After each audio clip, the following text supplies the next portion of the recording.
Hello and welcome everybody. Aquaman is one of the most misunderstood superheroes when it comes to his powers and abilities. So in this video, we are going to go over all of Aquaman's powers and what he can and can't do. How powerful is Aquaman and what are the limits to his powers? But before we get started, don't forget to like and subscribe for more. One true king.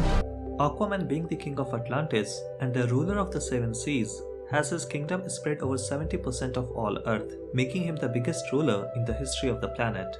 His most widely recognized power is his telepathic ability to communicate with marine life, which he can do from great distances. He once said that this power relies more on encouraging and compelling the subject rather than full control, and the piranhas as a species he had trouble commanding under any circumstances, due to their ruthlessness and hunger.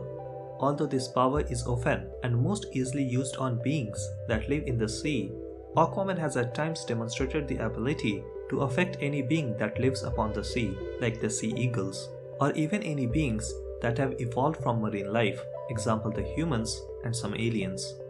Aquaman's telepathic abilities have been greatly downplayed, since most of marine life doesn't possess enough intelligence to carry out a meaningful telepathic communication. DC has now changed the explanation to this power to the fact that he can now simply add compulsions and needs in the mindset of aquatic life, compelling them to do his bidding by subtle altering of their brain and biology itself. And the source of his telepathic powers comes from a metaphysical energy known as the life force, which is a vast ocean of Genesis power that enables him to connect with any and all forms of life within the cosmos, even life forms across realities, making his telepathic powers multiversal. And that is a pretty big thing. Very few beings, let alone superheroes, have power on multiversal scale. Aquaman has a number of other superhuman powers, most of which derive from the fact that he is adapted to live and thrive in the harshest of underwater environments. He has the ability to breathe underwater and possesses a superhuman physique, strong enough to withstand attacks from superhuman opponents and resist machine gun fire and even missile blasts. Aquaman frequently displays feats of super Atlanteans. The average Atlantean can lift and press approximately 2 tons. While not on par with Superman and Wonder Woman, Aquaman has proven capable of leaps up to 6 miles. So basically he has a super jump. Aquaman, being the king of seas, can swim at extremely high speeds, capable of reaching speeds of 3000 meters per second or roughly 6700 miles per hour. And he can see in near total darkness and has enhanced hearing, granting him limited access to sonar, which he uses time to time to sense the slightest disturbances in the seas from larger distance. Although Aquaman can remain underwater indefinitely without suffering any ill effects, the previous versions of Aquaman had this weakness that he grew weak if he remains on land for extended periods. However, when Batman invented Aquaman's water suit, he was able to walk on land for an indefinite amount of time and was no longer vulnerable to a dehumidifier. However, the newer versions of Aquaman no longer has this weakness and he can remain out of water for as long as any other superhero. And the new Aquaman also has been bestowed the power of flight. So basically Aquaman can now fly just like Superman and Wonder Woman, although not as fast as them. This was something that Aquaman couldn't do earlier. The new power was granted to him by an old sea monarch. Other than this, Aquaman possesses superhuman strength. Again, not as strong as Superman and Wonder Woman, but is still strong enough to hold his own against some major supervillains and even exchange blows with the Man of Steel himself.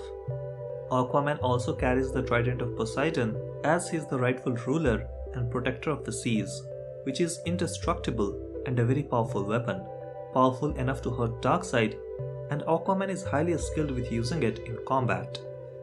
Trident grants Aquaman the power to manipulate water, including the power to summon tsunamis and flood, along with firebolts of powerful energy.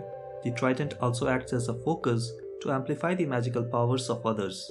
Using the Trident, Aquaman can also call down thunder and lightning, project and control ice, move land masses, and teleport himself globally, and even interplanetary distances using water as a medium. Aquaman can also tap into the power of this powerful weapon to increase his own powers, such as boost the range of his telepathy. Sometimes, When Arthur utilizes the Trident of Atlantis' supernatural powers, his eyes glow with arcane powers, and this further strengthens his abilities as well as gives him various arcane energy-based capabilities. There have been few versions of Aquaman who were even more powerful, mainly two. One when after he lost one hand, it was replaced by a magical hand made out of water given to him by the Lady of the Lake. This new water hand came with many powers, including the ability to instantly dehydrate any mortal to death just by touching. He was able to shoot jets of extremely hot freezing water, and the most powerful thing being, he was able to create portals into mystical dimensions, along with controlling and negating magic.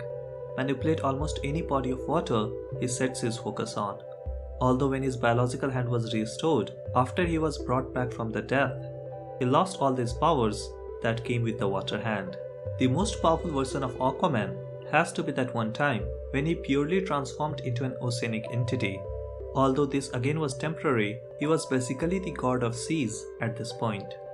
So who do you think can challenge Aquaman underwater? Let me know in the comments. And with that, we'll bring this video to an end. Thanks for watching and see you in the next one.